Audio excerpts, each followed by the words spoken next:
Bienvenidos a La Plática, tu centro de información, tu centro de comentarios, tu centro de opinión. Gracias por estar en este espacio, La Plática desde Houston, Texas. Bienvenidos a La Plática, tu centro de información, tu centro de comentarios, tu centro de opinión. Gracias por estar en este espacio, La Plática desde Houston. Bienvenidos a La Plática, tu centro de información, tu centro de comentarios, tu centro de opinión. Gracias por estar. Bienvenidos a La Plática, tu centro de información, tu centro de comentarios, tu centro de opinión. Gracias por estar en este espacio, La Plática desde Houston, Texas.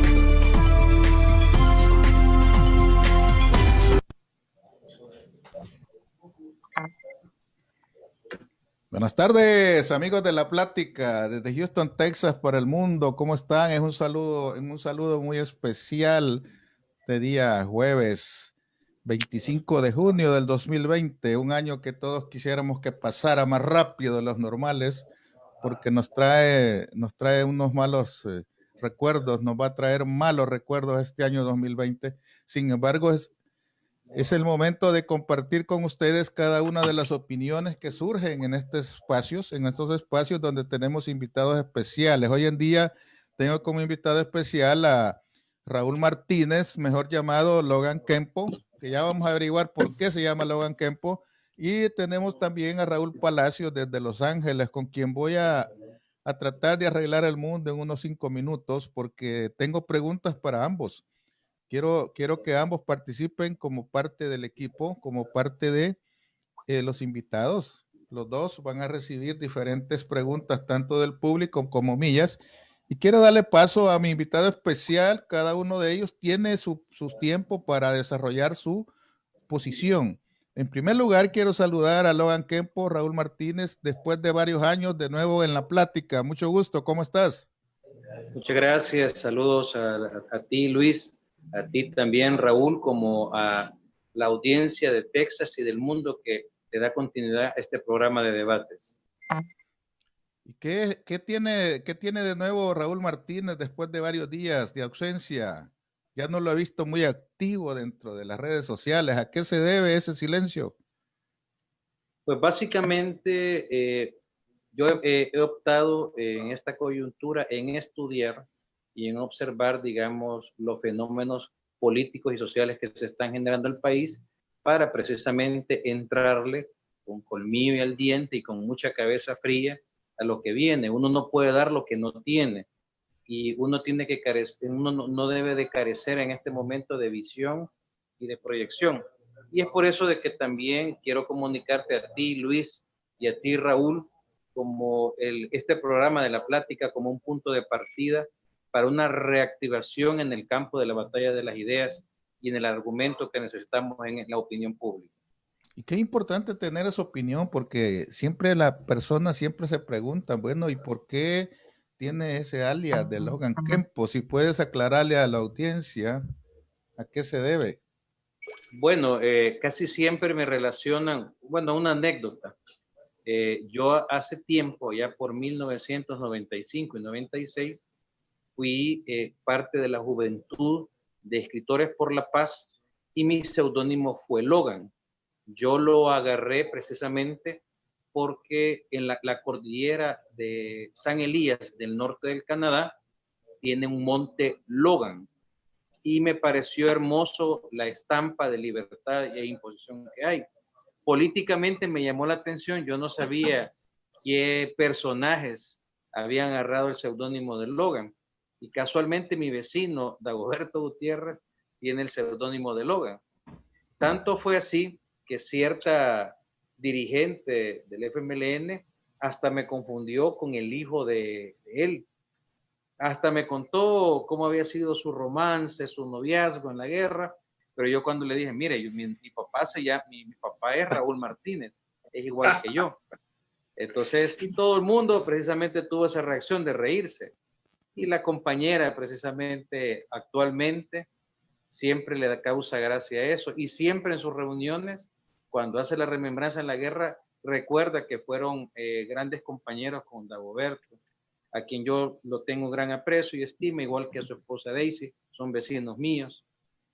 Kenpo, precisamente porque yo entrené Kenpo Karate, Kenpo con N, no con M, de la línea de Tomás Borras Mitosi. Y precisamente cuando hice el Facebook, lo hice más para un aspecto lúdico.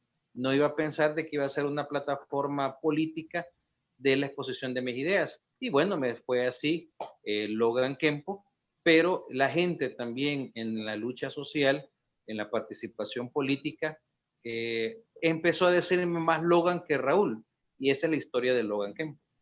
Excelente, me parece importante que las diferentes personas que nos escuchan y nos miran tengan esa clara información, porque hay que registrar ese nombre entonces. De hecho, en ese trámite estoy de hacer el conocido por Logan Raúl. Excelente, así debe ser. Raúl Martínez es importante. Raúl Palacios, buenas tardes, es un gusto saludarte, ¿cómo estás? Buenas tardes, Luis, como siempre bien agradecido contigo que nos das estos espacios en tu programación desde ya hace un tiempo atrás.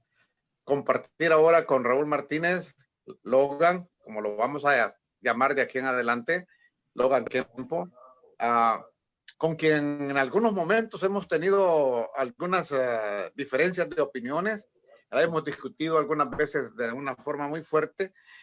Sin embargo, hay algo que nos une y nos mantiene unidos, de alguna forma, valga la redundancia. Es el hecho de que tenemos afinidades políticas. No tenemos exactamente el mismo, a veces el mismo posicionamiento, pero tenemos más afinidades que diferencias. Y eso es lo que nos permite poder dejar a un lado cualquier momentito que pudimos sentirnos de alguna forma hasta agredidos, ya sea de uno o del otro, pero eso queda atrás, porque hay algo mucho más importante y mucho más interesante. Es el trabajo que de alguna manera nos toca realizar desde cada uno de sus propias trincheras para hacer llegar a las personas que en estos momentos están en línea y que nos están viendo, y gracias por estar con nosotros, darnos su tiempo, y aquellos que nos van a ver posteriormente cuando el video se suba, y que nosotros de alguna manera contribuimos a generar opiniones y a veces contribuimos a esclarecer ciertas cosas que están oscuras y que quedan para algunos claras, por muy adversarios ideológicos que sean con nosotros. Sabemos que esas cosas quedan claras y que de alguna manera estuvieron medio oscuros o oscuras completamente. Será un gran placer compartir contigo, Logan, y estamos bajo la conducción de Luis Alonso Bernal, el anfitrión de este programa. La esencia de la democracia estriba en que exista esa forma de compartir ideas, esa forma de compartir pensamientos, y esa es la esencia verdadera.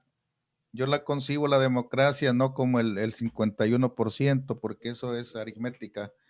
Y la esencia de la democracia es poder convivir entendiendo que cada uno puede tener diferentes posiciones, diferentes puntos de vista. Sin embargo, al final se concluye en que existe algo más importante, que es el bienestar común. Esa es la esencia principal. Porque si nosotros nos quedáramos solamente bajo la óptica de querer ver las cosas desde un punto de vista egoísta, no llegamos a ninguna parte. Como tampoco nos podemos quedar en el intermedio como una posición neutral que no contribuye mucho a nada porque no camina. Un carro en neutro difícilmente que avance, a menos que esté en una pendiente donde se va a ir al despeñadero, y no es eso lo que nadie quiere. Por lo tanto, vamos a desarrollar temas, y para los amigos que nos escuchan y nos miran, quiero que sepan que existe un número telefónico donde pueden llamar 346-760-3983 por si quiere usted hacer una pregunta telefónica, compartir un punto de vista. Eso sería importante que usted lo haga. Aquí abajo les dejo el número 346-760-3983. Vamos a abordar tres temas vamos a abordar importantes. Y para ambos Yo quiero una exposición clara sobre lo que voy a preguntar a cada uno y la misma pregunta para ambos, y vamos a desarrollarla en unos 3 minutos, una idea clara sobre un punto, y después el otro me va a dar su posición al respecto. ¿Cuál es su posición sobre la actual coyuntura política en El Salvador? Primero participa Logan. Bueno, hay que tener claridad en algo, señores espectadores. La crisis que se está generando actualmente a consecuencia de la pandemia del COVID, como la herencia estructural de desigualdad que hay, que esta crisis viene a agudizarla. En ese sentido, tenemos que en la presente coyuntura, en la actualidad, ha habido un incremento de casos de contagio y de fallecidos. Al mismo tiempo, la presente coyuntura deja también un ánimo de confrontación política entre órganos de Estado. En este caso, el Ejecutivo confronta con el órgano legislativo y judicial. Al mismo tiempo existe esa polaridad en la opinión pública en el tema, la posición del Ejecutivo versus las diversas opiniones, pero no solamente ha sido la confrontación contra los órganos de Estado. Digamos que el Ejecutivo ha tenido la suerte de confrontar con la Universidad Centroamericana José Simón Cañas, con ANEF, USADES y diversos sectores, no puede decirse que únicamente de izquierda, al igual con los gremios empresariales. Hay que decirlo de que el llamado que hizo nuestro cardenal obispo Gregorio Rosa Chávez, como lo ha hecho la Universidad Católica, es en llamar a un consenso y a una plática en aras del país. Lamentablemente hemos entrado en un límite y diretes de vetos, de promulgación de decretos que son declarados inconstitucionales y demás. Pero por sobre todo hay que señalar que existe un retroceso en la democracia del país, en la institucionalidad y en la falta de respeto del Estado constitucional de Derecho. ¿En qué sentido? Puede interpretarse a través de los fallos de la Sala de lo Constitucional una invasión de funciones. Tanto así que lo último que dejó es la aclaración que hizo la Sala de lo Constitucional con respecto al papel y las funciones que no se le habían robado al Ejecutivo. Al mismo tiempo, eso desde el punto de vista político, pero nosotros no podemos dejar de vista algo, la parte empática, social que hay. Mucha gente ha perdido empleos, empresas, familiares en esta crisis. Hay gente que está teniendo hambre y al mismo tiempo no existe una luz unificadora del país. También, tristemente, para los que nos escuchan, en este momento existe una desarticulación político-social del movimiento popular. Esta crisis también trae esa consecuencia.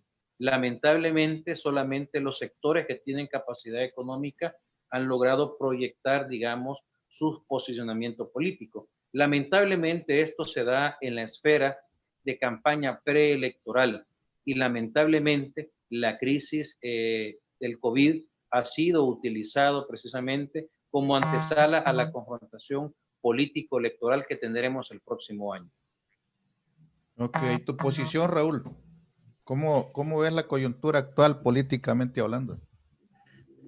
Estamos viviendo un momento bastante difícil dentro de la actual coyuntura política de nuestro país y que es muy lamentable, tristemente no bien manejado por el Poder Ejecutivo y en este caso por el primer magistrado, la primera magistratura, que es la del presidente de la República, y que observo de que nos va a causar tanto daño que mucha parte de nuestra población va a quedar realmente con un problema muy serio en cuanto a salud, pero más que la salud física, vamos a tener un problema en ellos de salud mental, porque esto es algo que les está ocasionando todo un drama y que en suma al final se podrán cubrir las necesidades que en estos momentos tienen, pero al final vamos a tener todas las secuelas que esto produce. He observado, y yo creo que en ese punto estamos de alguna manera de acuerdo, aunque no lo haya manifestado por ahora, pero pienso yo de que tanto Logan como yo estimamos que el manejo de la pandemia con el COVID-19 y la tormenta Amanda ha sido un manejo con un solo propósito: la consecución de obtener en las próximas elecciones la mayoría en la Asamblea Legislativa y la mayoría en las diferentes municipalidades. Pienso que el Poder Ejecutivo y el presidente al frente, antes que poner en la balanza la salud, el interés de mantener a nuestra población, a nuestro pueblo salvadoreño libre, de alguna manera, libre de poder evitar una mayor cantidad de contagios, lo que ha hecho es poner en esa balanza mayor peso en la cuestión política. Es decir, ellos dicen, o él, en cadena nacional de radio y televisión, que acusa a sus adversarios diciendo que politizamos el problema, cuando en realidad ha sido el Poder Ejecutivo quien ha tomado en principio la iniciativa de politizar el problema. Y por lógica, aquellos que fueron acusados por él tienen que tener una reacción. Y esa reacción tiene que ser una reacción política, de carácter político.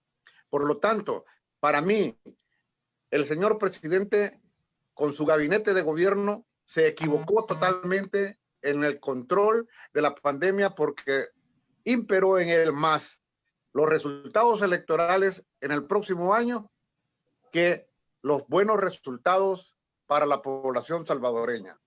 Hay una manipulación completa de cómo se maneja ese problema. Ok. Logan, fíjate que como a veces nos enfocamos y somos cortoplacistas nosotros en alguna medida. Nosotros nos hemos embarcado en los últimos 4 meses, pero hay 8 meses de gestión del gobierno y tenemos que partir de un antes y un después, porque si nosotros tuviéramos un enfoque solo desde el punto de vista pandemia, estaríamos como dejando de lado que hubo un periodo de 8 meses para preparar, para planificar y para enfrentar cualquier situación, por difícil que fuera. Antes de la pandemia vimos que no pudo manejar una crisis del agua contaminada, agua sucia, de todo, no la pudieron manejar. Entonces, yo necesito que tú me ubiques en esa parte, porque quien está más cerca del problema eres tú. Yo estoy fuera, Raúl está fuera, pero vos estás viviendo el día a día. Entonces, no seamos cortoplacistas. Yo empezaba haciendo una contextualización general en el sentido que la actual crisis del COVID-19 y la pandemia y sus implicaciones también agudiza las causas estructurales de pobreza y de marginalidad. De igual forma, también es peligroso en este momento que exista una cultura que ha sido generada desde el Ejecutivo de intolerancia y de confrontación política. Pareciera ser también de que se está mal educando al grupo de seguidores del presidente, en que pareciera ser que hay un antes y después del presidente Nayib Bukele. Se les olvida que se estableció una red hospitalaria seria aquí en el país, como el Hospital de la Mujer, la atención a Ciudad Mujer, los ECOs y demás infraestructura. Y pareciera ser de que cuando se hace una acción gubernamental es una plataforma de ataque y de odio. Concenadamente, lo que tú planteas, Luis, cuando yo reitero de que se agudizan las causas estructurales de pobreza y de desigualdad y de problemas, pareciera ser que la percepción de los seguidores del presidente es que la solución de la seguridad ya está resuelto, y es todo lo contrario. En este momento lo que pareciera ser es, y no lo digo yo, lo dice también el IDUCA, lo dicen otros organismos, hay una especie de negociación y además el peso de las acciones presentes de la crisis no hacen visible el problema de la delincuencia. Entonces la gente cree de que el problema de la delincuencia en El Salvador, por el efecto mediático en redes sociales, ya está solventado. Al mismo tiempo, el problema de las pensiones, el problema del agua, el problema del cambio climático y demás problemas se están dejando de lado. Entonces, el país entra en una suerte en donde no existe la capacidad de dialogar, no existe un liderazgo de Estado, un pensador estadista en que trate de unificar a los sectores del país para abordar estos problemas. Entonces, lamentablemente, todo llamado a la crítica, a la reflexión es atacada. Entonces, si tú te fijas, tanto Raúl como tú, Luis, yo estoy tratando de hacer estoy tratando de hablar para la gente que no es solamente de izquierda, porque seas tú de derecha o de centro, la crisis actual te va a golpear, pero lo que no podemos permitir es que la percepción que nosotros tengamos de la realidad que ha sido manipulada nos aleje de las soluciones que debemos de buscar como país. Y si tú te fijas, estoy yo llamando primero al diálogo, al consenso, lo cual no lo está haciendo el primer órgano de Estado. En este momento, por ejemplo, acaban de introducir una pieza del Ejecutivo de un nuevo régimen de excepción. Por un lado, el Ejecutivo plantea que es en cumplimiento de la sala. Y también el órgano legislativo hace la salvedad, como lo hace la resolución de la sala, de que esto no puede hacerse violando derechos fundamentales.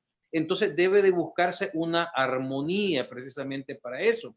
Pero lo peligroso es que yo veo que en este periodo de gobierno existe una política de confrontación y de ataque y de seguimiento fanático, no pensante.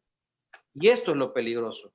O sea, no debemos de pensar con el fanatismo ni con el hígado. Por ejemplo, ¿cómo puedo yo decir de que este gobierno está bien si no existe un organismo que verifiquen la transparencia, la rendición de cuentas, el uso y la orientación de fondos, que servidores públicos no hayan utilizado los fondos para beneficio? Entonces son mecanismos en que el Ejecutivo, mediante su accionar, se ha peleado. De igual forma, el Ejecutivo se ha peleado con el periodismo crítico.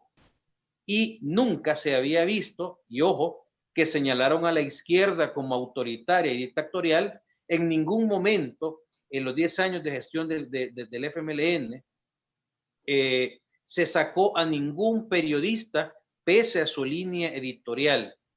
Tanto así que Human Rights criticó este accionar, y no solamente con el tema de la libertad de prensa, sino con la gobernabilidad democrática.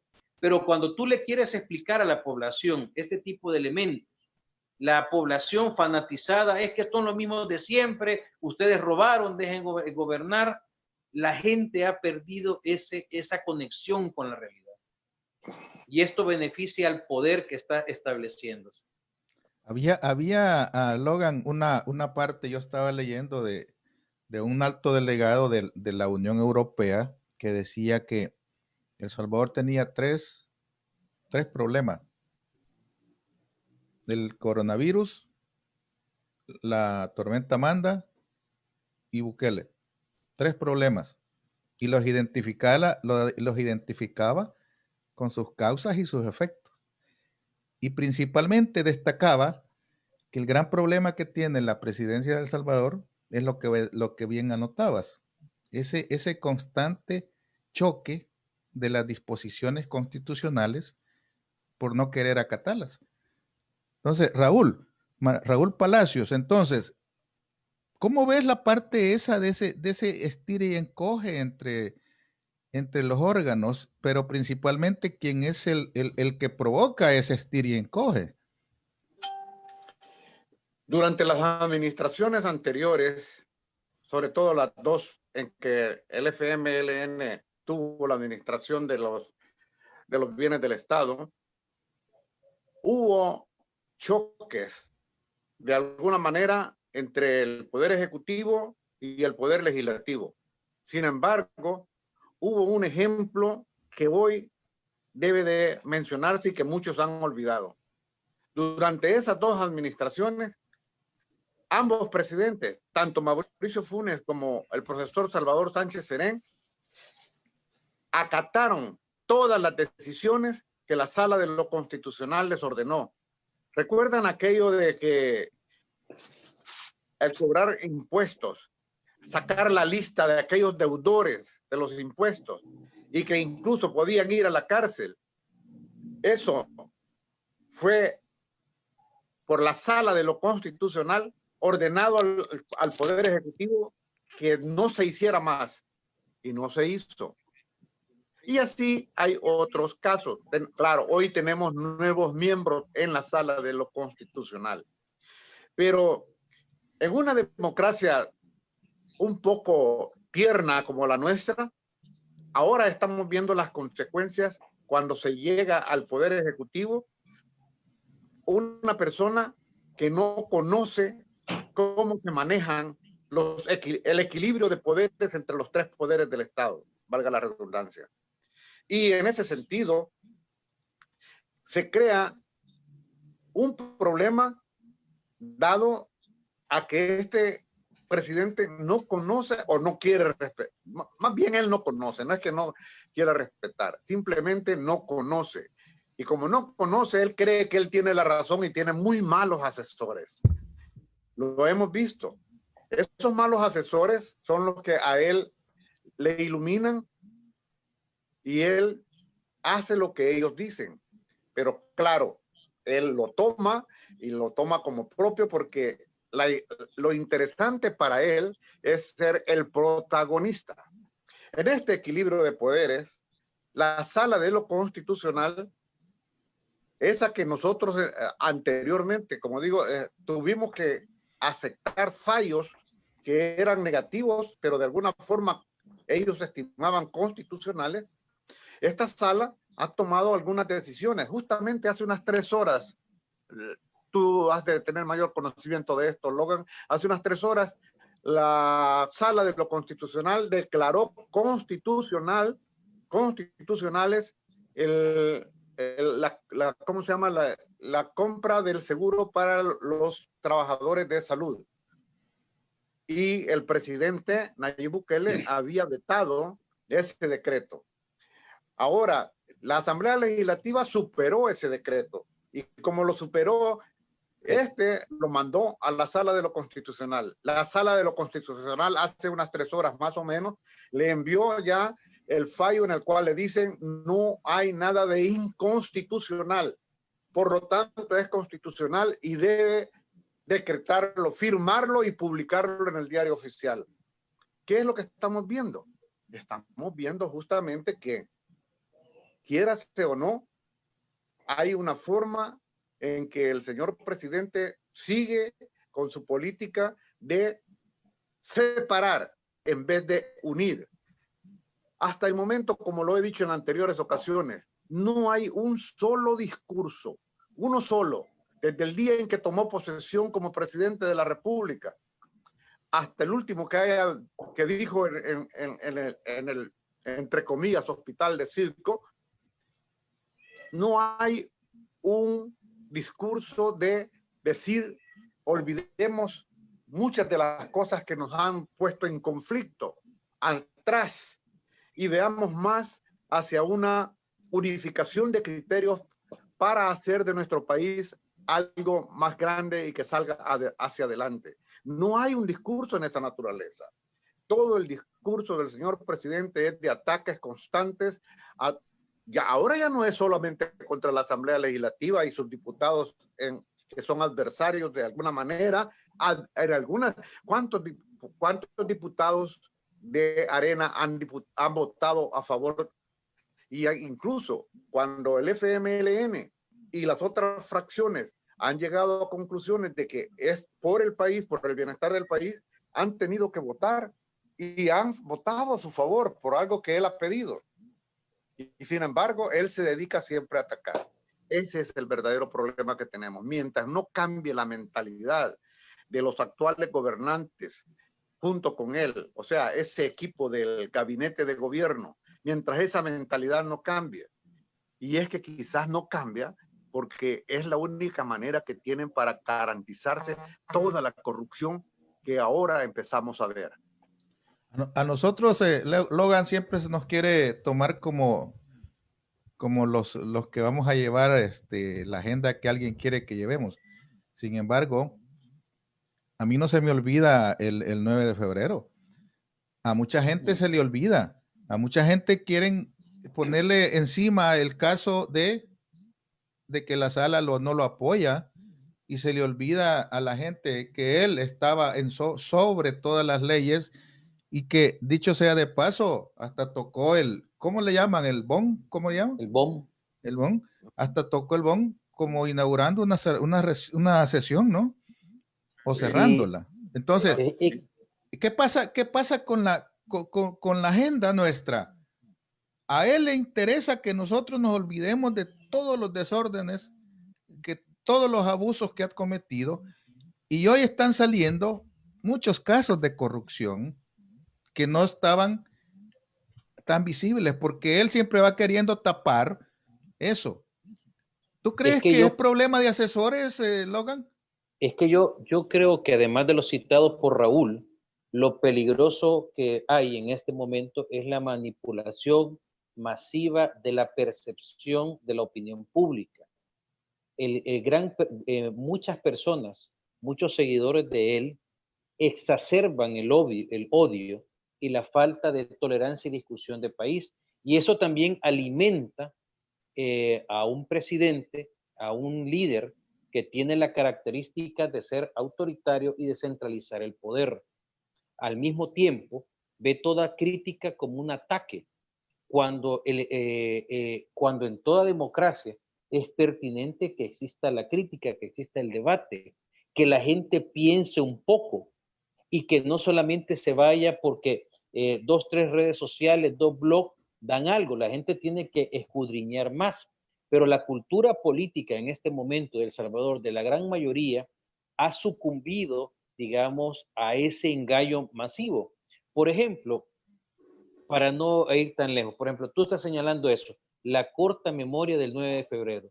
Yo todavía conozco personas que me dicen, eso no fue una militarización, eso no fue algo, simplemente llegó cuidado, se excedió un poco, pero yo le digo yo cuando les refuto lo que me dicen ellos, miren, ¿y acaso cuando vieron ustedes que en algún parlamento del mundo sea tomado por militares como una forma de intimidación? ¿Acaso no se ve el ejemplo en Bolivia de que cuando un militar dice le recomendamos al presidente Evo Morales que se retire? Yo también me llama la atención que la gente no puede entender de que, por ejemplo, el accionar del Ejecutivo en torno a la política exterior repercute directamente en el desarrollo del país. Por ejemplo, a mí me llama peligrosamente la atención cómo el presidente Nayib Bukele se pega demasiado al embajador. ¿Cuándo se ha visto que un embajador de cualquier país esté presente en las reuniones de los sectores del país? ¿Qué pasaría si hubiera sido la embajada de Venezuela en un gobierno del FMLN? La injerencia chavista bolivariana, o hubiera sido la embajada de Cuba. Pero la gente ve de manera natural que el embajador de los Estados Unidos interfiera en las razones del país. Al mismo tiempo, la gente se le olvida que en cadena nacional el presidente Nayib Bukele se declaró y señaló que ante esta crisis catastrófica, como él la pinta siempre, y no de una manera racional para entender el problema y abordarlo, iba a estar la Brigada Médica Cubana aquí en El Salvador. Pero yo no he visto la Brigada Médica Cubana, al contrario, he visto un endeudamiento y una gran inversión que no tengo claridad porque los mecanismos de control de transparencia no me lo dicen, de la inversión que se está dando, pudiendo la Brigada Médica Cubana atender precisamente a la gente que está siendo afectada. Yo no entiendo cómo es posible que el gobierno de El Salvador, independientemente de la opinión encontrada de mucha gente, no acuda con el país que ha manejado mejor la pandemia como lo es China. Y China tiene mayor capacidad de apoyo y soporte. Pareciera ser de que caminase él en la política exterior, en la repercusión nuestra, para agradarle a los señores que son el referente tristemente mundial. El primer país de contaminados y de muertos es Estados Unidos. Entonces, ¿cómo yo lo voy a tomar como modelo y referencia al tema del manejo del COVID si Estados Unidos es incapaz de llevar la crisis de la pandemia? Al mismo tiempo, es un gobierno racista, dictatorial como Donald Trump, y lamentablemente el presidente actual lo ve como un referente cool. Entonces yo no puedo entender cómo mucha gente informada y pensante no puede caer en 5 de ellos. Entonces, lo peligroso no solamente son los asesores, Javier, Conan, de los cuales fueron compañeros míos en la universidad, les tengo yo aprecio como amigos, pero como profesional del derecho que yo también soy, puedo objetarle a ellos que porque recibimos las mismas clases de derecho constitucional, de teoría del Estado, derecho constitucional procesal, procesal constitucional, recursos, no puedo entender de que la esfera de reducción de derechos fundamentales solamente lo puede ser la Asamblea Legislativa y que los funcionarios únicamente están limitados bajo el principio de legalidad a hacer lo que la ley les permite hacer y no extralimitarse. Yo no puedo entender eso. Un asesor, y con el debido respeto a ellos se los digo, debe de saber disentir a la persona que asesora. Muchas veces el funcionario público quiere irse por X línea, X tangente, y empieza a decir, es que ustedes los abogados son legalistas y leguleyos. No, es que existe un documento que se llama la Constitución de la República, al cual debemos de regirnos. Y lo peligroso, Luis y Raúl, es que la manipulación y la percepción en este momento le está diciendo a la población, nosotros queremos la mayoría legislativa para reformar una constitución y hacerlo a mi medida, cuando la construcción social de una constitución deriva a un consenso democrático, participativo de la sociedad, y no mediante el bullying y el populismo que yo pueda tener. Entonces, es muy peligroso, Raúl y Luis, la manipulación. Y también saben qué es lo peligroso que hay en este momento en El Salvador, en que el movimiento social está disperso, digregado, aislado y desarticulado. Hay sindicatos que han sido cooptados por el gobierno. Los sindicatos van de la mano cuando deberían de ser una sana oposición para la defensa de los derechos de los y las trabajadores.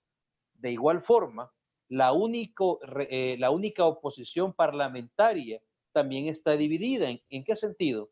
El único partido que ha logrado mantener una posición consistente y se ve más cohesionado es el FMLN. Lamentablemente, el partido Arena se ha dividido en diversos temas. Diversos cuadros políticos de su partido se han digregado y se han sido cooptados por el Ejecutivo. Al igual, la suerte de negociación que existe internamente da a pensar de que el escrutinio ciudadano debe de vigilar la coherencia de lo que pide un órgano para otro órgano.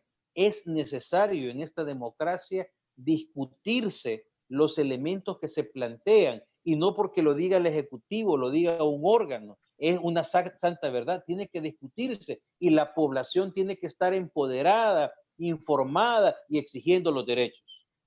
Fíjate, Logan, lo que te voy a plantear. A mí me piden asesoría en materia financiera, fiscal, y la primera recomendación que yo le hago a la gente, si usted me pide asesoría, debe hacer lo que yo le indique. Porque si usted no hace lo que yo le indique, las cosas van a salir mal. Estamos de acuerdo en que tus compañeros de estudio salieron de la misma escuela, preparados, y saben cómo hacer las cosas, y le votan cinco decretos ejecutivos una y otra vez, caen en el mismo error. ¿Tú crees que es un error jurídico o es un error de capricho de que yo hago las cosas como quiero hacer y ustedes no me van a decir lo que yo haga? ustedes son abogados y van a hacer lo que yo diga. Mire, señor presidente, pero es que eso no está bien, fíjese que choca con la Constitución. No importa, háganlo. ¿Tú crees que estarías en un puesto de esos cuando no te toman en cuenta para una decisión? Porque no creo que se estén equivocando, porque si no, mejor que rompan el título, ¿no? Pienso, pues, no sé, mi apreciación es esa. Nosotros cuando nos juramentan como abogados, hacemos una protesta de ley que nos sometemos a la Constitución y demás leyes secundarias. Entonces yo creo de que por ética debemos de ser coherentes y consecuentes con eso. Independientemente de la posición ideológica y la posición partidaria de cada quien, uno debe de regirse en eso, porque cada normativa lleva a la construcción social de un antecedente de lucha. Que me mencione un tan solo abogado qué derecho no tiene un historial de sacrificio, de lucha que se ha generado para poder tenerlo. La estabilidad democrática que debemos de tener, por ejemplo, derivado del acuerdo de paz que lamentablemente este gobierno ignoró y por lo que veo va a tratar de borrar todo resabio histórico para que la gente no tenga memoria, derribando y destruyendo un monumento que simboliza la concordia, el consenso democrático, porque ojo, el ataque de los símbolos es un ataque político, ideológico poderoso e importante. Adolfo Hitler supo cómo hacerlo, Augusto Pinochet supo cómo hacerlo. Entonces, debemos de nosotros, las personas que ya tenemos años, la experiencia que tiene Raúl, que tienes tú, Luis, y los demás, saber entender de que debemos de sernos educadores, pero pareciera ser que las redes sociales donde las personas pasan inmersas, y en parte por eso, Luis, la pregunta que tú me hacías, que por qué no te veo muy activo en redes sociales, es porque yo me miraba, honestamente, y ojo, yo no soy de subir fotos ni vanagloriarlo. Ir a una comunidad, ir a dejar una canasta, ver cómo está un compañero, ver cómo está un conocido, ver cómo está mi pariente o mi amigo allá, que su pariente está por COVID. O sea, me interesa más eso que estar metido en redes sociales donde veo un universo de odio, de ofensa, de ataque, pero lamentablemente es un espacio que debemos de estar. Entonces, respondiendo a tu pregunta, el llamamiento que debe de hacerse por parte de las personas es para mí una máxima. José Martí decía, el hombre verdadero no ve de qué lado se vive mejor, sino de qué lado está el deber. Y patria es ara y no pedestal, en otro pensamiento. Entonces cada quien debe de ser coherente con lo que dice, con lo que piensa, con lo que dice y con lo que actúa. Mis amigos y mis compañeros de universidad, también está José Ángel Pérez Chacón, que yo lo conozco, lo aprecio mucho. Deberíamos de recordarnos que los mismos profesores que tuvimos, que fueron magistrados antes, Salvador Anaya Barraza, por ejemplo, siempre está diciendo algo, que la técnica procesal constitucional y la diferencia que él siempre nos decía de procesal constitucional y constitucional procesal está por encima precisamente del maniqueo político, porque los abogados debemos de tener esa responsabilidad y no es que seamos la última plus ultra, los valiosos policías que están, las enfermeras y los doctores, que muchos de ellos ya están contagiados por COVID, algunos médicos ya los hemos perdido y los hemos perdido precisamente por la falta de búsqueda de soluciones como país, pero se ha construido el liderazgo autoritario de hacer esto por mi fuerza, y lo pertinente es que la gente no se empodera de su papel, está dormido, hipnotizado, y como la cipota que está con el desgraciado novio que tiene, que se la quiere llevar de la casa, una bicha de 15 años, y está mal enamorada. Así está el pueblo en este momento.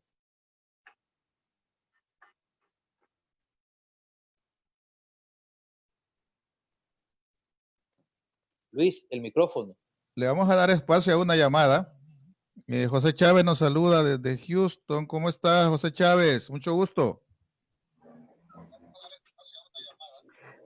¿Cómo estamos? Saludos a Logan. ¿Cómo está, José Chávez? Hermano Chávez? Bien, mira, quiero complementar un poco la opinión que han dado mis compañeros ahí en el espacio. Yo tengo una tesis que lo que está planteando, lo que está buscando Nayib Bukele es prácticamente destruir lo que es la república. Logan, que es abogado, me va a entender muy bien. ¿En qué sentido? Prácticamente, a mi punto de vista, el país se encuentra en un momento en el cual a esa nueva derecha, esa nueva oligarquía que se está configurando alrededor de Nayib. Nayib es solamente un instrumento para consolidar esa nueva etapa de la República de El Salvador. Y para ello es fundamental crear un nuevo Estado donde esta nueva oligarquía nuevamente vuelva a tener el control de la Corte Suprema de Justicia, la Asamblea Legislativa y el órgano ejecutivo. ¿Cómo lo van a hacer? Está claramente lo que ya hemos visto nosotros, que en el último año y antes de ese año, ellos han venido desarrollando prácticamente un desacrédito a cada una de estas instituciones, a cada uno de esos espacios que han conformado el Estado y que vinieron transformándolo poco a poco. Yo los invito a que nuevamente retomemos aquel librito que Shafik escribió allá por el año 2000, La transición democrática. Shafik ahí recogía varios elementos y él nos planteaba cómo podía estar en peligro la República, el Estado salvadoreño. Yo quizás en otro momento, en otro espacio, con Logan y otros compañeros, les invito, podamos hacer una reflexión de todo eso. A mi parecer, todo lo que estamos viendo ahorita, en este momento, que tendrá todos sus antecedentes, tendrá todos sus elementos que nosotros conocemos a cada rato, pero me parece que son, como se le llama en este caso, te tiro una moneda a un lado para que vos estés trabajando ahí, pero mi rumbo está determinado y ellos lo tienen bien claro. Lo vienen trabajando desde el año 2010. Si no, busquemos los escritos en los diferentes blogs, desde que Walter Araujo en ese año empezó a hablar de ese nuevo esfuerzo que le llamaron la nueva derecha en El Salvador. Okay. Yo dejo por ahí mi aporte, podemos abordarlo más adelante, podemos profundizar sobre esas ideas, pero por ahí anda el tema. Y gracias. Excelente, José Chávez, fue un gusto saludarlo. Un saludo para Logan Kempo, saludos. Gracias, José Chávez. José Chávez fue y es un luchador social, él es organizador estudiantil, también estudió Derecho en la Universidad de El Salvador. Yo le conocí ahí, compartimos la lucha social y ahí le habla con propiedad de eso. Y él lo hace desde la base de la construcción social. En la UCA siempre nosotros, yo discutía con José Chávez las diversas visiones, pero la necesidad de la construcción social, que yo también, además de lo que, en complemento a lo que dice él, lo que está en peligro también es en la destrucción sistemática de la articulación del movimiento social, José Chávez. Cuando alguien quiere destruir un Estado, una república, por ende, de reforma a las instituciones, y también las instituciones no formales, sino que coopta el poder que busca consolidarse, el poder social. ¿Cuándo se ha visto que los sindicatos estén jugando el papel que están haciéndolo? No tienen ningún precedente. O sea, sindicatos patronales progubernamentales siendo grupos de presión a la oposición plural en la Asamblea Legislativa. Eso no había precedente. Había un precedente que el movimiento social salía a luchar, la diversidad del movimiento popular y social. Esa lucha es importante. Quiero saludar a Emérita de Menéndez, saludos a Félix Claver Blanco, a José Chávez, a Moisés, a Neises Noel, a Mel Segura, FML Guarazapa, Norbert Lima, saludos, Carmen Ortega, saludos, Bucio Borja, saludos, Jesús Roque, saludos, Jesús Francisco Rodríguez, saludos, Juan Ramón Alvarenga, Saludos, Mauro Navarro, Juan Ramón Alvarenga Linares. Bucio dice, no nos esperemos a febrero del otro año, dice Bucio, saquemos a Trukele la otra semana. Vámonos ya, Bucio, mejor. Vladimir Sarbok, es ruso, quizás, ¿va? Tenemos también a Max Martínez, tenemos también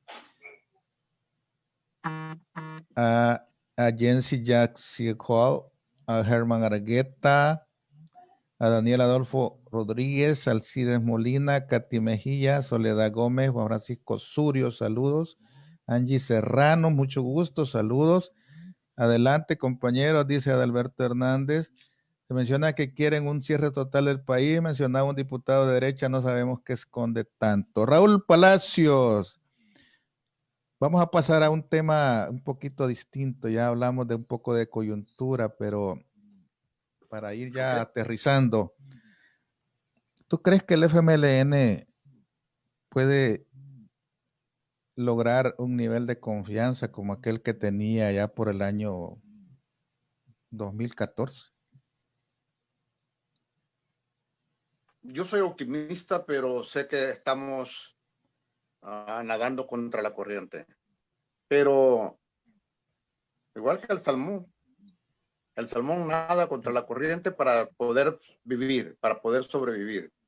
Y el FMLN, si algo debe tener, es que aquellos que son militantes fieles, coherentes con sus principios, con los principios del partido, y que se apegan a esos principios porque saben que de esa manera es el trabajo que deben realizar y que conduce a una forma positiva en beneficio del pueblo salvadoreño, tienen que mantenerse ahí. Hay una cosa bien interesante de lo que dijo Logan anteriormente. Si algo tenemos que buscar, aunque yo aparezco casi todo el tiempo como a mí, por ahí incluso hay unos amigos que estaban saludándote, Luis, o saludando al programa, que incluso me tienen como confrontativo. Yo pienso de que cuando se tiene que decir verdades, resultan a uno un tanto confrontativo, pero tenemos que decirlas, no podemos dejarlas de lado. Sin embargo, entiendo de que tenemos que llegar a aquellos sectores que se separaron del FMLN en la última elección, y estoy hablando de algunos militantes que fueron embaucados, que hoy están cayendo en la razón y que se sienten que fueron embaucados, que fueron engañados, que creyeron en una tercera opción y que ahora cuando están viendo los resultados están cayendo en la razón de que y entendiendo de que tomaron una decisión equivocada. Y regresar al partido y regresar a darle el soporte y el apoyo al partido, al FMLN, es algo que no se debe rechazar. Algunos manifiestan que no se puede aceptar a aquellos que se fueron y que nos dejaron solos en las elecciones anteriores. Pero hay que entender esto. Arena, por ejemplo, conservó su voto duro, porque Arena obtuvo casi 900,000 votos más o menos en esta elección. El FMLN apenas llegó aproximadamente a 400,000 votos. O sea que la gran parte, el grueso de los que votaron a favor del actual presidente son gentes que se habían identificado de alguna manera con el FMLN. A esa gente es a la que tenemos que llegar. Pero también hay que llegar a los sectores jóvenes. Una de las razones por las cuales ahora, Luis, la plática ha tenido conversaciones de este tipo con jóvenes es precisamente porque hemos tenido el día de ayer a Daniela Genovés, ahora tenemos a Logan Kempo, el lunes próximo vamos a tener a Rodrigo Cerritos. Los tres ellos son jóvenes, profesionales, aspirantes a tener una diputación en la próxima Asamblea Legislativa? Yo no. ¿Tú no? Ok, me Yo no. equivoqué, pero me equivoqué. Tenía esa impresión porque me pareció haber visto que había algún interés en ese sentido, pero bueno, ya lo aclaraste, magnífico.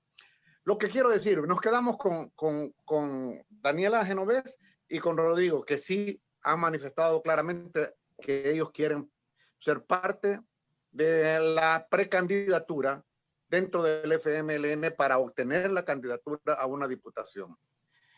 Pero vemos gente joven y eso es bien interesante.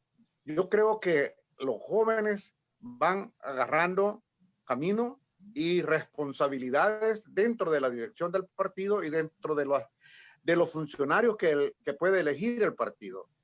Además de eso sí, como siempre he sostenido yo, sin dejar de lado la experiencia de los mayores. ¿Por qué? Porque ahora, por ejemplo, ya tenemos a varios diputados ahí que, como el caso de la señorita Cornejo o señora, no sé, que ya ha dado muestras claras, firmes, evidentes, de que es una persona con carácter, con capacidad y que ya va adquiriendo alguna experiencia para cuando lleguen estos nuevos jóvenes, si es que llegasen a formar parte de la nueva, si gozan del voto popular para llegar a ser parte de la nueva Asamblea Legislativa, así como alcaldes, candidatos jóvenes que aspiran a ser alcaldes de algún municipio y concejales acompañando a estos alcaldes que también son jóvenes. Eso es bien importante. Entonces, es allí donde se basa y se cifra, se fundamenta mi optimismo. O sea, mi optimismo está en esa juventud. Es el tiempo en que de alguna forma tenemos que darle ese camino a los jóvenes. Tenemos que darle que asuman más responsabilidades. Y si ellos voluntariamente están asumiendo esas responsabilidades, también tienen que labrarse un trabajo electoral, que, aunque nos acusan acusan al partido de electorero, tienen que darse ese trabajo de llegar a las masas, de llegar a las diferentes agrupaciones sociales, porque la política no se trata solamente de los partidos políticos. Ahí están los obreros, ahí están los estudiantes, ahí están las agrupaciones religiosas, ahí están agrupaciones deportivas. Hay que llegar a todos ellos. De alguna manera hay que trabajar desde abajo, con tesón, con fuerza, y aunque en estas próximas elecciones no se alcanzaran lo deseado, ese trabajo no debe disminuir y hay que seguir adelante. Porque se ha visto en otros países, se ha visto de cómo regresa la izquierda a gobernar. Tenemos un ejemplo claro en la Argentina, por ejemplo, donde fueron desplazados a través de cuando desplazan a la gente de izquierda y luego regresa Cristina Kirchner, de alguna forma regresa, no siendo presidente, pero vicepresidente, y regresan a la toma del poder. Eso mismo ha sucedido en otras ocasiones en Chile. Y ahora podría suceder. ¿Por qué no puede suceder en nuestro país? Hay que tener ese optimismo y Luis, yo sí creo que algo vamos a avanzar. Ok. Gracias, Raúl. Vamos a tener la llamada de un amigo, Mel Segura desde Dallas, Texas. Mel Segura, buenas noches, ¿cómo está? Muy buenas noches, acá contento de poderme comunicar con ustedes. Es un privilegio poder dar mi punto de vista, mi opinión, con mucho respeto a usted y a los invitados. Yo, como dije la vez pasada o el día de ayer con la señorita que invitaron, soy un hombre de izquierda. Estuve militando en las filas del partido. Por circunstancias o por otras circunstancias tuve que emigrar para acá como muchos. Ya que tocan ese tema de lo del partido, en realidad, honestamente a mí me preocupa. Me preocupa porque creo que en muchos casos, o la mayoría de dirigentes de nuestro partido han perdido la visión, los ideales. Y lo digo con mucho respeto. Yo sé que muchos no van a opinar igual que yo, y eso es democracia en todos lados. pero honestamente a mí me preocupa, como decía Chafik, padre, claro, que cuando la derecha está de nuestro lado es porque hemos traicionado al pueblo. No podemos estar de la mano incluso con el enemigo político histórico que es Arena. Eso a mí me preocupa honestamente. Eso a mí me decepciona como militante del partido. No se puede estar solamente, yo entiendo lo de Bukele, lo del gobierno, pero tenemos que ser también como mostrar soluciones, pero no siempre agarrados de la mano de Arena. ¿Cómo es posible que como FMLN nos callamos, nuestros diputados se callan en desaforar a Norman Quijano? ¿Dónde está Ana Vilma de Escobar? ¿Por qué no exigimos la cabeza de Ana Vilma de Escobar? Todos esos casos de corrupción de Arena. ¿Por qué nos callamos como FMLN? A mí, honestamente, como militante del partido, me tiene decepcionado. Hablo de los dirigentes. Por esa razón, yo decía el día de ayer que es bueno que otras personas asuman el rol en dirigir el partido con pensamientos frescos, como la jovencita que llegó ayer. Me parece una excelente persona, un buen y excelente perfil para diputado. Sé que va a aportar mucho en el partido. Y como decía su invitado, sin dejar a un lado a las personas mayores también que pueden aportar mucho, tienen experiencia. Lastimosamente, no todos pueden aportar, porque tenemos que cambiar de mentalidad también. Tenemos que cambiar. El partido tiene que renovarse. Nosotros somos personas de renovación. ¿Cómo es posible que nos hemos estancado? ¿Cómo es posible eso? Si ustedes mismos están diciendo que nuestra misma gente es la que la mayoría le dio el voto a Bukele, entonces el problema somos nosotros, ¿no creen ustedes? Ok. Con todo respeto lo digo. Claro que sí, Gracias señor Serrano, gracias por su participación. Ya le van a responder acá a los panelistas. ¿Está bien? Muchas gracias por el espacio. Buenas noches. Para servirle, Éxitos. gracias a usted. Hasta luego. Bueno. Bye. Ok, tus comentarios sobre el amigo que opinaba, Logan. Bueno, primero yo quiero destacar de que, y no lo digo yo, sino que la opinión pública aquí en El Salvador, y muchas personas, la única oposición que sí ha sido consecuente, en primero en mantenerse cohesionado dentro del Parlamento, ha sido el FMLN. Las posiciones como Cristina Cornejo, una compañera joven, mujer, consistente y coherente, digamos, han sido muy positivos cuando la comisión del Ejecutivo llegó a tocar el tema de la cuarentena, cuando se dio el lapsus precisamente de discusión. Pero encima de eso, yo quiero nada más destacarle a la persona que llamó, al compañero, no es que se esté de la mano con los partidos. Digamos, es cierto, pudieron haber errores, hay que reconocer los errores que se han cometido, pero a la luz del presente, de los hechos que se están viviendo en este momento, es necesario saber practicar con todos sin perder la identidad y la coherencia. Yo quiero decirlo porque lo estoy diciendo de una manera muy libre. Yo no voy de candidato a ningún cargo de elección popular. Y lo digo con la total solvencia. Yo senté mi posición porque yo dije y me comprometí a trabajar en el territorio, a trabajar en diversas plataformas y espacios, a construir y fortalecer partidos.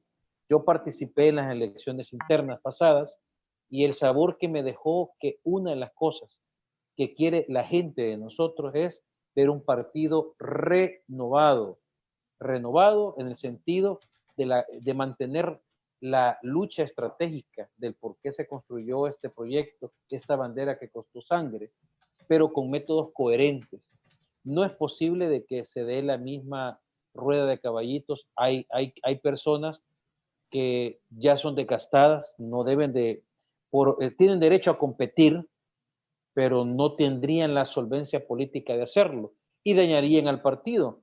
Y yo creo que muchos han entendido eso, a algunos les costará entender, pero será la militancia y el electorado que les dará el mensaje.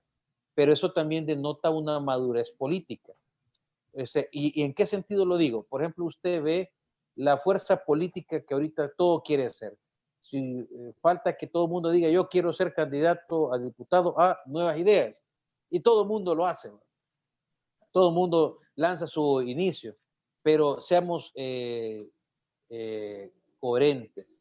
Estamos en un país, y con el debido respeto que tienen los artistas comunicacionales, donde la Choli es una figura pública, en donde usted lo ve en una alta magistratura, y la gran mayoría desconoce a cuadros políticos que tienen décadas de tiempo y trayectoria, y lo hacen a un lado. Hay que ver eso. Yo tengo en ese sentido que en calidad, los aspirantes a diputados del FMLN son los mejores, desde mi humilde posición.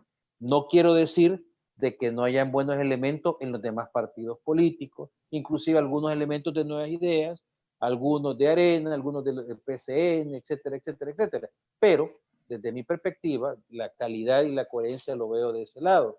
Del único partido que ha sido oposición real y seria al Ejecutivo, pese al ataque sistemático y consecuente que se le ha dado. A pesar de los errores que ha cometido, la único partido de oposición parlamentaria que ha mantenido esa línea cohesionado es el FMLN. Ahora bien, también Luis y Raúl, no solamente tienen que ser jóvenes. Yo conozco muchos jóvenes que piensan como viejos. Y eso en este momento es negativo. O sea, por ejemplo, un joven que hereda el sectarismo no tiene cabida para tratar de levantar el FMLN.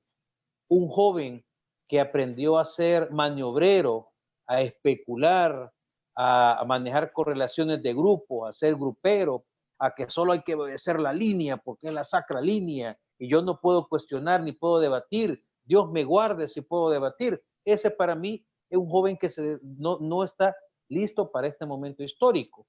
Yo creo que se vuelve uno de los errores políticos que ha tenido el único partido político electoral de izquierda, porque ojo, a pesar de que no toda la izquierda está en el FMLN, pero la única fuerza político electoral es el FMLN, es que se mantuvo una mentalidad verticalista de la guerra, lo cual trajo como consecuencia hay que obedecer la línea.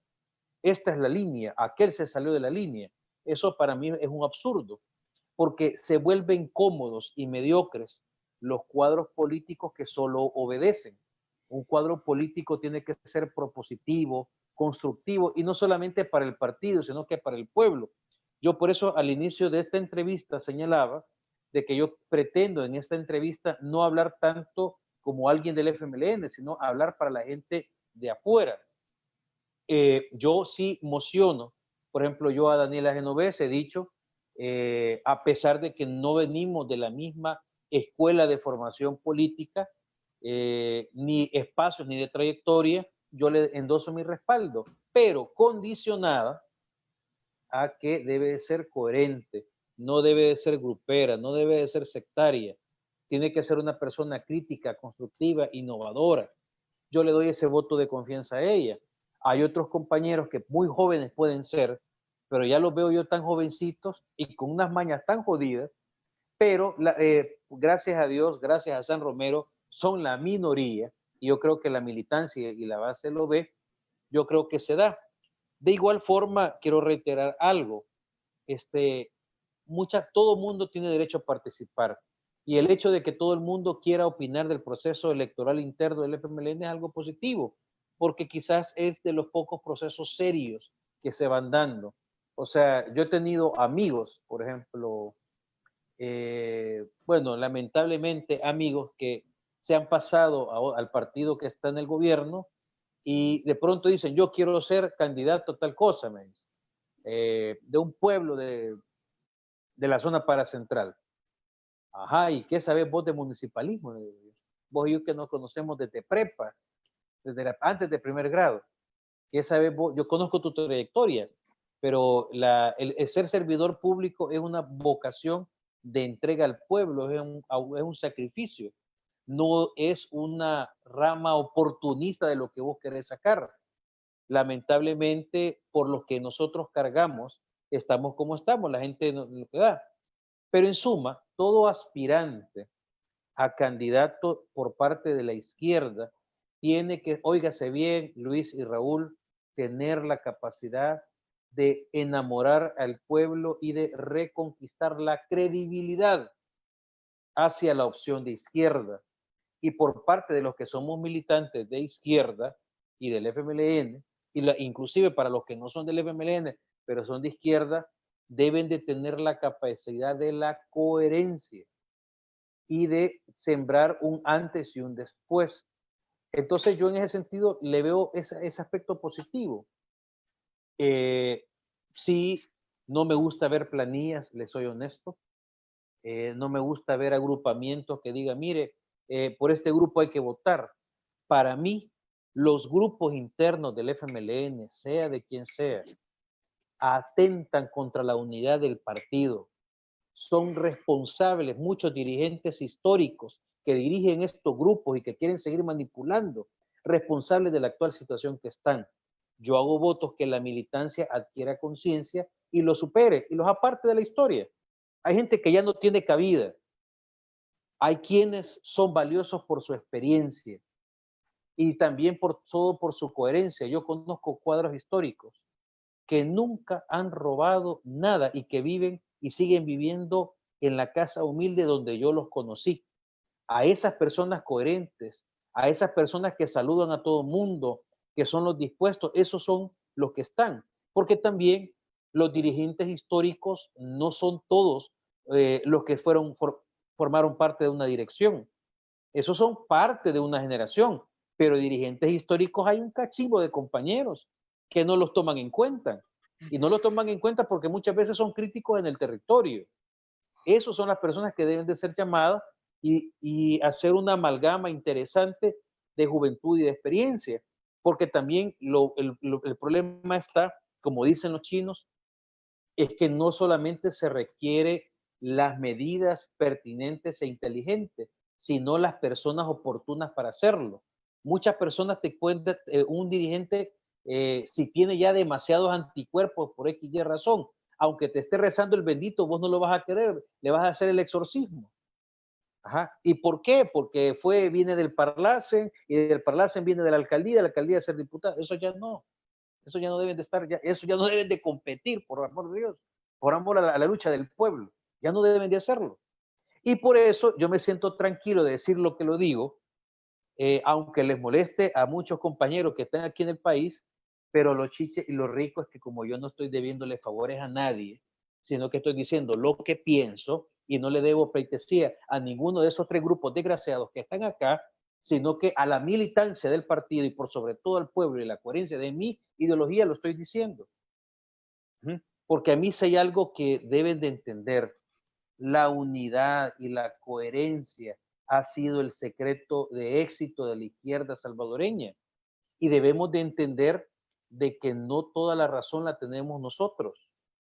Hay gente que es progresista, que ha sido cooptada por el gobierno, que ha sido cooptada por otros intereses. Debemos de tener ese hacerlo. Y ojo, yo tengo mi ideología marxista muy definida, marxista-leninista, comunista. Yo lo tengo clarito y definido, pero yo no tengo problemas de sectarismo de ningún tipo. Entonces yo creo que el proceso electoral interno del FMLN va por un buen camino.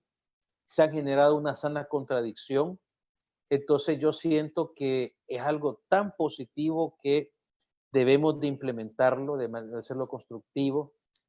No solamente hablar de los errores, porque hay muchas más virtudes que defectos. Yo siento que hay que apoyarle también al respeto de la institucionalidad, porque el pueblo debe de entender, inclusive la gente que nos critica, la gente que no va a votar por nosotros, la gente que nos adversa, que la institucionalidad del FMLN es mucho más seria que la gubernamental, que cualquiera que va pasando en la calle quiere decir, yo quiero ser candidato de algo.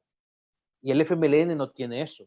El FMLN existe un proceso en que en base a su proceso político interno, la ley de partidos políticos, que es imperfecto, sí, pero es un proceso serio de selección de cuadros.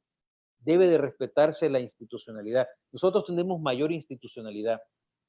Ahora bien, debemos de verlo de esa forma. Es lo que yo puedo decirte del proceso interno, que no solamente vive el FMLN, sino los demás partidos. Excelente, Logan. Raúl, quiero que cerres el espacio con una pregunta concreta para Logan, para que vayamos ya cerrando esta plática. No le voy a hacer una pregunta, le voy a hacer un comentario mejor. Ok. A lo que ha manifestado. Es indiscutible que tú estás cerca del partido y de la dirección del partido, tú puedes llegar hasta las entrañas del partido. Cuando tú manifiestas de que hay las tres corrientes, porque mencionaste tres, y yo sé que son tres,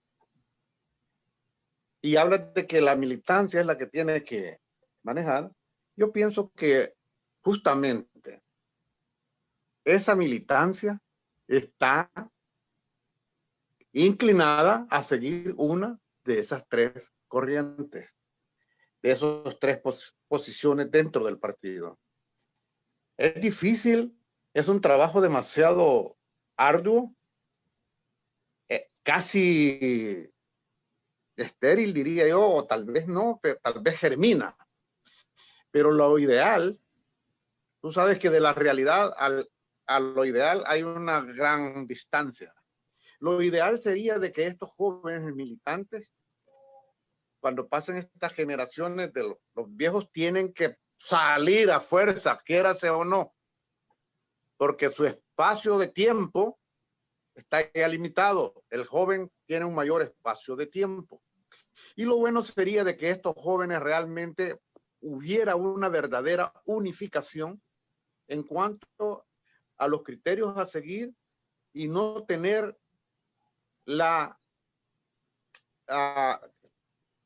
¿cómo diré? El que les estén imponiendo una dirección o cualquiera de las tres direcciones, una al lado, al otro lado y otra al centro, como sea. Si esto fuese así, esto sería lo ideal, porque tendríamos a un FMLN a futuro mucho más unificado. Finalmente, como estamos ya en el cierre, para mí ha sido muy grato conversar con Logan. Yo sé que esto, aquí podemos seguir horas. Por mí yo puedo seguir más horas. Yo no sé si los que están en línea nos puedan estar ahí escuchándonos, pero me quiero referir a algo que dijo de los dos participantes que hablaron en línea. Hay un señor Serrano que habló, me parece que ese es el apellido, y yo quiero decirle algo a él que es muy importante. La gente que de alguna manera ha criticado y ataca al FMLN en su dirección, comete un grave error. Primero, las primeras expresiones de las cuales se agarran es agarrarse de Chafik Handal y sus palabras dichas en algún momento. Para mí eso es un grave error porque es una burda manipulación que la derecha ha realizado y que les ha vendido y que ellos se la han creído. Cuando dicen de que, si hacen alianzas, si están juntos, cuando se junten o cuando la derecha esté a favor del FMLN es porque estamos a la derecha. Algo parecido así. No, señor. Mi estimado amigo, no estoy tratando de confrontarlo a usted. Estoy tratando de darle a entender que no es lo mismo estar dentro de un parlamento legislativo que estar en el poder ejecutivo o estar en una municipalidad. No es lo mismo porque en el parlamento, en todos los parlamentos del mundo, en que son medianamente democráticos o democráticos, hay discusiones para poder llegar a consensos y poder decretar, mejor dicho, hacer leyes que van en favor del país, de la población o de algunos sectores en particular, como suele suceder en nuestro país, algunos sectores en particular que por su poder económico logran comprar voluntades dentro de la Asamblea Legislativa y los diputados, algunos de los diputados van y votan a favor de esas posiciones. Es que el FMLN es el único partido que realmente representa la izquierda en nuestro país. No digo que no es izquierda, estoy diciendo que el FMLN legalmente, oficialmente, es la única organización política que existe en nuestro país que está claramente definida a la izquierda, y se confunden aquellos que manifiestan que son de derecha solamente porque en algunos determinados casos hay que votar de forma conjunta con los votos que aporta Arena, con los votos que aporta el PCN, con los votos que aporta incluso CD y el diputado independiente o el Partido Demócrata Cristiano con el señor Parker y su otra diputada. Entonces, eso no es así. La verdad es que el FMLN mantiene esa independencia y nunca se ha sometido a los intereses de esos partidos políticos. El FMLN responde a los intereses del pueblo. El FMLN, señor Serrano, para su aclaración, no le dio ni cayó los votos para desaforar a Norman Quijano. No se los dio. ¿O tú tienes alguna información, Logan, en este sentido? No se los dio, ¿verdad? ¿Puede ratificarlo?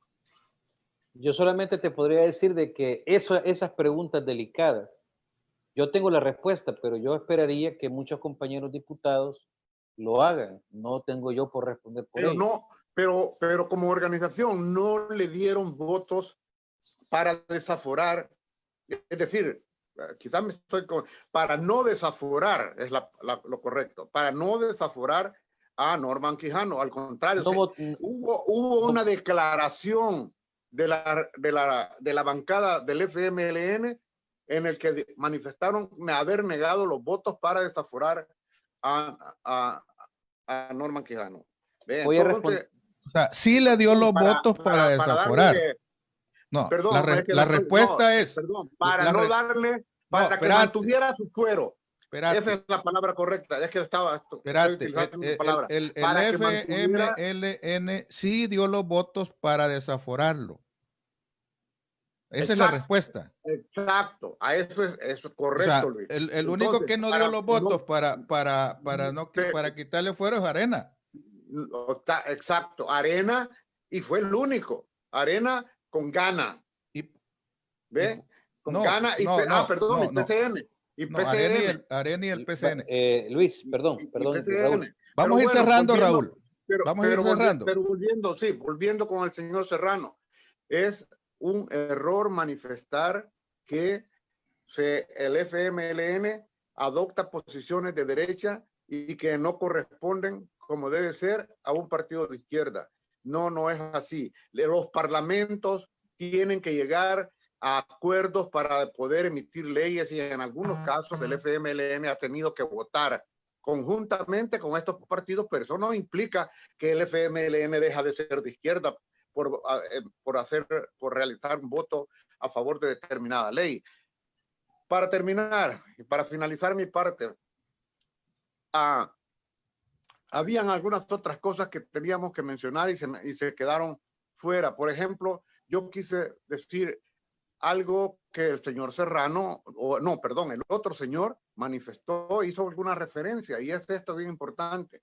Él dejó entrever algo como, en mi criterio, es muy probable que desde el Poder Ejecutivo se está desde ya haciendo un proyecto, un plan interno de ellos para lograr la posibilidad de darse un autogolpe a futuro. Si es que ven claramente que no pueden obtener lo que ellos esperan, porque ellos esperan llegar a tener más de 60 diputados. ¿Ve? Y si no logran tener los 60 diputados, lo más probable es que pueda darse un autogolpe para desconocer a la Corte Suprema de Justicia y desconocer al Poder Legislativo. Entonces, ¿por qué? ¿A dónde se ve esto? Bueno, es bien clara las manifestaciones del señor presidente de la República, en donde está atacando a la Corte Suprema de Justicia, en especial a la Sala de lo Constitucional, a la Asamblea Legislativa, para lanzar gentes a su favor y en contra de estos poderes. Y así como se vio el 9 de febrero pasado, cuando usurpó en la Asamblea Legislativa, se sentó en la silla del presidente de la Asamblea Legislativa, es una usurpación total de poder. Solo faltó ejecutar algunas leyes en ese momento. Entonces, yo sí creo que estamos al frente de una posibilidad de establecer una nueva dictadura en nuestro país. Ok, Logan Kempo. Sí. En primer lugar, quiero agradecerte el tiempo que le has dedicado a este espacio. No quiero abusar de tu tiempo, estamos aquí para servirte cuando quieras y quiero que te despidas de la audiencia con tu comentario final. Bueno, yo agradezco las muestras sinceras de tu parte, Luis, como tanto de Raúl, para poder intercambiar con ustedes. Yo simplemente lo hago desde una perspectiva como un luchador social del que he sido, luchador por la solidaridad y por un militante de izquierda, en donde yo estoy en un partido obviamente de izquierda. Por otro lado, yo no es que esté muy cercano con la dirección, simplemente las tareas mías me hacen llevar. Me agrada de que en muchos de los casos yo soy incómodo para algunos de ellos, precisamente porque yo digo lo que pienso. Y yo creo que por eso digo yo, me debo al pueblo y la militancia. También rescato de que toda dirección es valiosa, que ha sido valiosa, ha dado soporte y que también representa un eslabón histórico de avance, de triunfos y derrotas. Y es muy pertinente que nosotros siempre estemos generando una crítica constante, pensante, propositiva, no solamente desde el punto partidario. O sea, ahorita lo que debemos de hacer es posicionar precisamente el sentido de educar a la gente, que sería peligroso para la democracia del país, para la historia de El Salvador, que el Ejecutivo tuviera un control, una mayoría en la Asamblea Legislativa. Es algo muy peligroso. También nuestra labor es educar al pueblo de que mucha manipulación que creen conocer de la realidad no es cierto.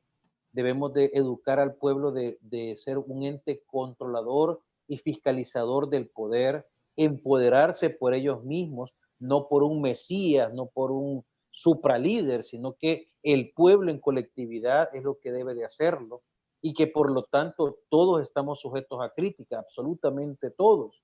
La construcción popular y social es que todos los sectores abonen a esta crítica.